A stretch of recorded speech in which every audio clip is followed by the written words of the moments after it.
Nou, en dit is de Asmara. We gaan even een rondje eromheen lopen.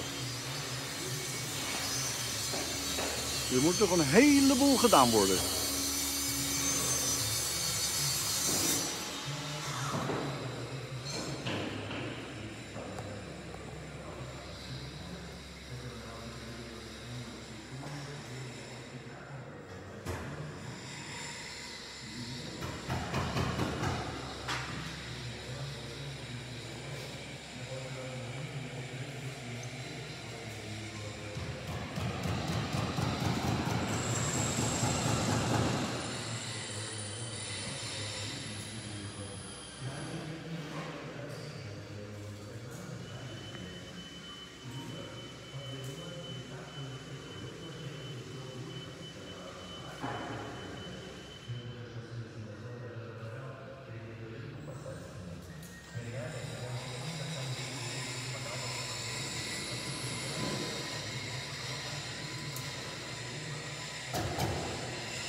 Afslaan naar 163.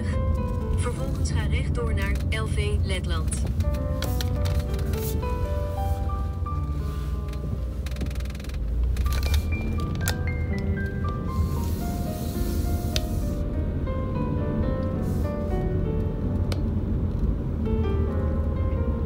Goodbye Litouwen. Ga rechtdoor naar LV Letland. Welkom in Letland.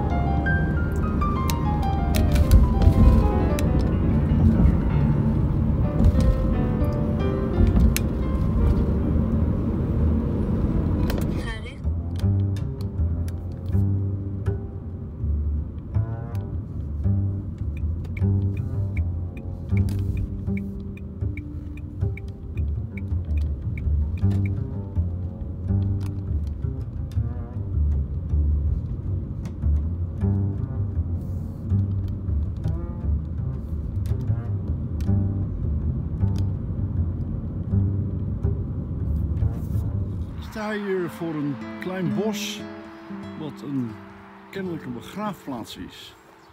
Nou, als je ergens wel graag wil liggen, dan is het wel hier. Prachtige, mooie, ruime plekken. Of je daar nog veel aan hebt, weet ik niet, maar het is wel mooi en voor de nabestaanden heerlijk rustig om te zitten.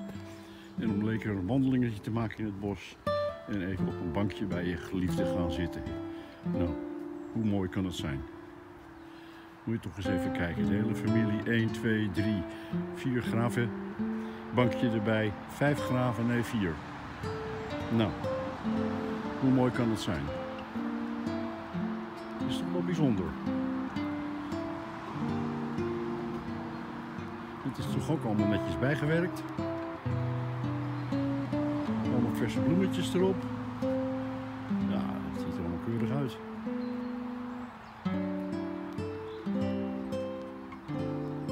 Nou, zo kan het ook dus. Maar ja, deze hele omgeving is al verschrikkelijk ruim allemaal. Er lopen amper nog een paar wegen doorheen. En voor de rest zijn het boerenweggetjes. Kijk, dit is natuurlijk zo'n grote tweemaansweg. Ja, en dat is weer even minder al dat geluid. Goed, we gaan weer door. We zitten op ongeveer 100 kilometer van Riga af. En we moeten nog een stukje rijden.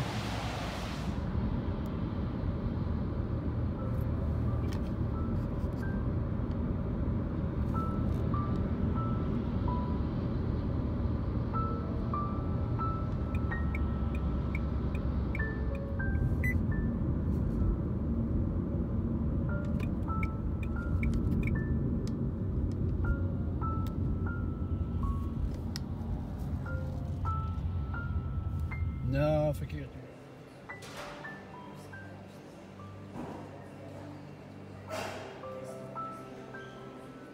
Het was dus op de terugvlucht.